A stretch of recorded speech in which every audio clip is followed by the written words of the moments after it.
Back to my YouTube channel. সবাই কেমন আছো? আমি বেশ ভালো আছি। আজকে আবার একটা ছোট্ট মিনি ব্লগ নিয়ে তোমাদের কাছে চলে এসেছি। দেখো, আজকে যাচ্ছি বান্ধবীর বাড়িতে নেল এক্সটেনশন করতে, আর গড়িয়ার থেকে নরেন্দ্রপুর। আর আমি আজকে প্রথমবার একা একা ট্রেনে উঠলাম। তোমরা শুনলে অবাক হয়ে যাবে, শুধু সত্যিকার আজকে আমি প্রথমবার একা একা ট্রেনে উঠলাম।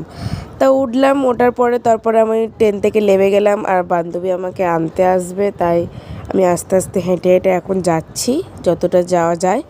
আর ওদের বাড়ি যাওয়ার সময় না এই বাড়িটা দেখি না, এত সুন্দর। দেখো, তোমাদের দেখলে তোমাদেরই ভালো লাগবে, এত সুন্দর।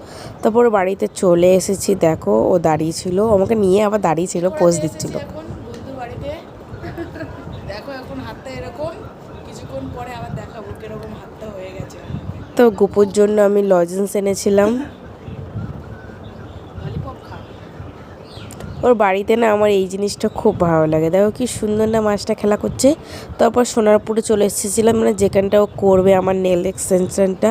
আর ওখান থেকে যাচ্ছিলাম, দেখো মানে সোনারপুর থেকে নেমে একটা জায়গায় যাচ্ছিলাম, ওই জায়গাটা দেখো কি দারুণ না। আমার এত ভালো লাগে না এরকম হালকা গ্রাম জায়গাটা, এত সুন্দর, চারিদিকে সবুজ আর রাস্তাটা পুরো ফাঁকা, দারুণ দারুণ।